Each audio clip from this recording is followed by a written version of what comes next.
सर्वांना नमस्कार. श्री अर्चना ह्या यूट्यूब चॅनलमध्ये मी अर्चना आपल्या सर्वांचं मनापासून स्वागत करते.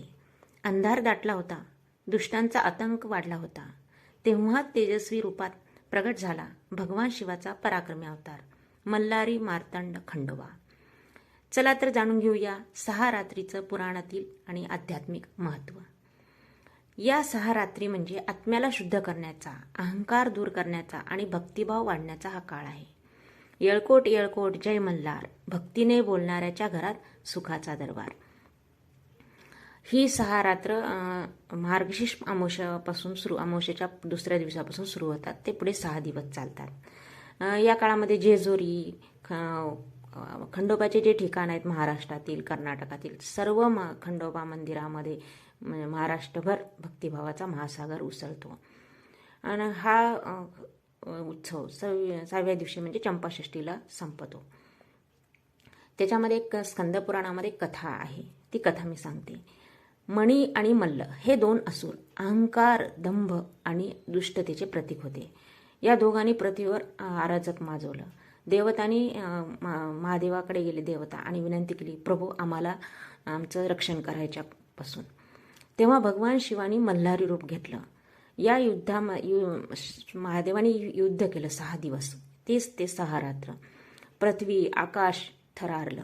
शस्त्रांचे आवाज, रुद्र गर्जना, देवसेना यांच्या जयघोषाने वातावरण गाजलं.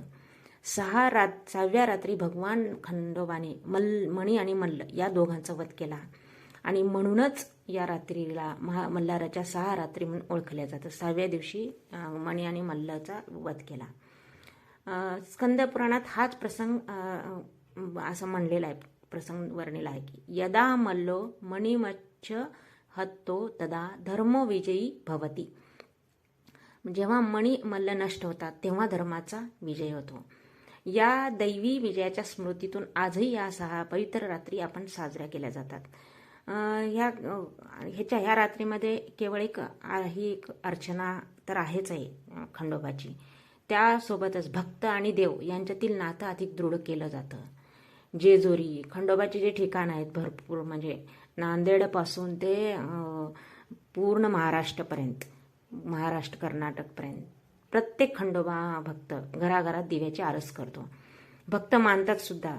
या 6 रात्रीमध्ये खंडोबा स्वतः आपल्या भक्ताच्या घरी येतो आणि त्याच्या अडचणी दूर करून त्यांना शक्ती, धैर्य आणि समृद्धीचा आशीर्वाद देतो, असंही अध्यात्मामध्ये म्हणलेलं आहे. आपण घरगुती पद्धतीनं हे षडरात्र खंडोबाचे कसे साजरे करायचे. आपण त्या दिवशी दररोजच्या प्रमाणे दिनचर्या आपण लवकर उठावं. त्या दिवशी अंगण, सडा, रांगोळी करायची, देव अर्चना करायची. त्या दिवशी आपल्याकडे खंडोबाचं, ज्यांच्याकडे कुलदैवत आहे त्यांच्यासाठी मी हे सांगत आहे. खंडोबाचं आपल्याकडे टाक वगैरे असतं किंवा मूर्ती असती, ती मूर्ती आपण गंगाजल, पंचामृताने आपण त्याची अर्चना करायची. त्याच्यानंतर आपण हळदी, कुंकू, फुले आणि खंडोबाला पिवळं वस्त्र आवडतं तर पिवळे फुलं आवडतात.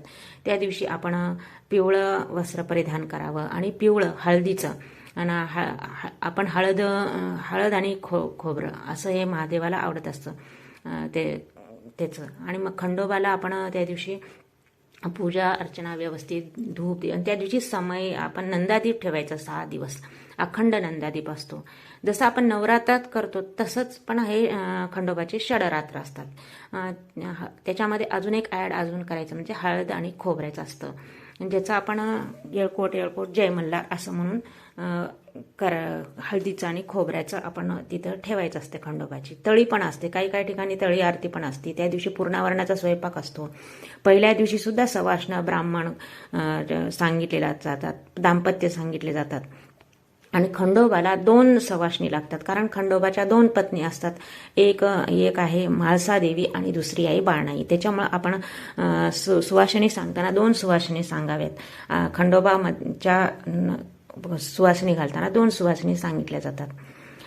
आपण पहिल्या दिवशी पण असं दाम्पत्य सांगायचं आणि शेवटच्या दिवशी चंपाषष्ठीला पण सांगायचं. हळदी, कुंकू, ओटी, दक्षिणा यथाशक्तीप्रमाणे आपण ते अर्पण ते द्यायचं सुवासिनीला. कारण सवाष्ण म्हणजेच आपण देवीचं रूपच मानलेलं असतो, म्हणून तिचा मानपान आपण अवश्य करायचा. त्याच्यानंतर आपण नवरात्रात जसे आपण धान्य ठेवतो तसंच आपण माती चांगली स्वच्छ आणायची, त्याच्यामध्ये 5 धान्य किंवा 2 धान्य आपल्याकडे जेवढे उपलब्ध आहेत किंवा आपली परंपरा जशी आहे त्याप्रमाणे आपण तिथं ते धान्य ठेवायचं. आणि त्याच्यानंतर आपण माळसुद्धा करायचं. 6 दिवसाच्या 6 माळी पण असतात. त्याच्यामध्ये झेंडूचे फुलं खंडोबाला आवडतात, कारण ते पिवळे असतात म्हणून झेंडूच्या फुलाची माळ अवश्य खंडोबाला घालायची, ते सुद्धा आवश्यक असतं. अशा सोप्या पद्धतीनं मी इथं सांगितलेलं आहे. तरी आपल्या परंपरा जशी आहे तशीच आपण करावं. ह्याच्यानं काय होतं म्हणजे आपण हे केल्यामुळं हे षडरात्र जर आपण केले तर त्याचा काय काय फायदे होतात, त्याचे फायदे पण मी सांगितलेले. कारण काय, खंडोबा हे काय रक्षक देवता आहेत. त्यांच्या अर्चनेने आपल्या जीवनातील अडथळे, संकटे, शत्रूचा नाश होतो. ज्याच्या आयुष्यामध्ये वारंवार समस्या येतात त्यांना या 6 रात्री भक्तिभावाने जर आपण अर्चना केली त्याची खंडोबाची तर त्या अडचणीसुद्धा दूर होतात. आणि मला अजून एक सांगायचं राहिलं ते की खंडोबाला आपण भाकरी आणि पिठलं ह्याचं सुद्धा नैवेद्य काही काही ठिकाणी दाखवलं जातं की त्याच्यानंतर अजून भाकरी आणि भरीत ह्याचं सुद्धा नैवेद्य दाखवलं जातं. आणि त्या दिवशी खंडोबाचं जे वाहन आहे कुत्रा, त्याला सुद्धा आपण त्या दिवशी भाजी, भाकरी, पोळी काय जे आहे ते आपण त्या दिवशी त्याची सुद्धा पूजा करायची. हळदी कुंकू कुत्र्याला, जर आपला कुत्रा पाळीवचा कुत्रा असला कोणता तर त्याला सुद्धा आपण हे द्यायचं, त्याला खाऊ घालायचे आपल्या हाताने, भाकरी भाजी किंवा पुरणाची पोळी जे आपण केलं ते सुद्धा खाऊ घालायचे, कारण ते खंडोबाचं वाहन आहे. आणि खंडोबाला मल्हार म्हटलं जातं. का म्हटलं जातं त्याचं कारण सूर्याच्या तेजासारखं ऊर्जादायी शक्ती असते त्या काळात आपण, म्हणून त्याला मल्हारी मार्तंड सुद्धा म्हणलेलं जाते. आणि त्या आपण पूजा अर्चना केल्यामुळे काय होते की घरामध्ये धन धान्य आणि समृद्धी येते.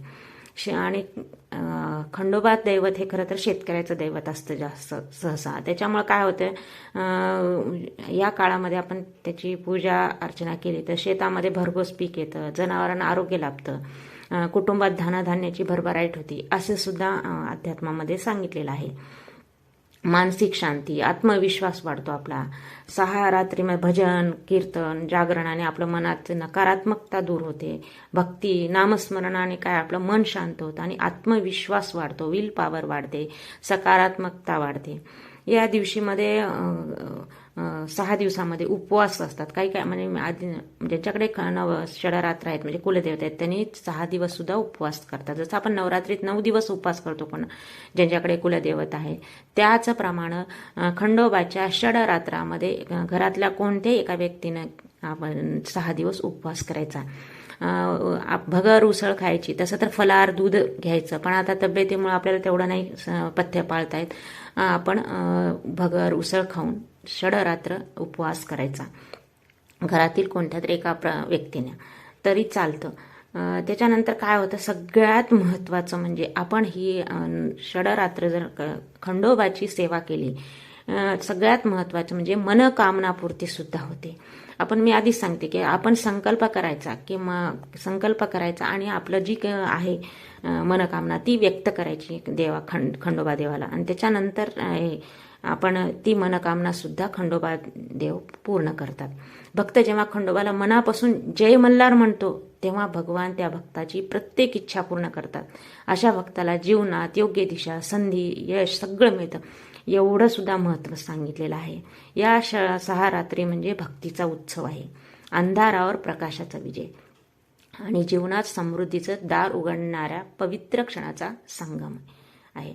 6 रात्री म्हणजे एक उत्सव तर आहेच आहे, त्यासोबत आत्मशुद्धीचा काळ आहे. अहंकार, रोग, लोभ या मणिमल्ल स्वरूपातील दुष्टगुणाचा नाश करून आतल्या देवत्वाला जागवण्याचा संदेश आहे.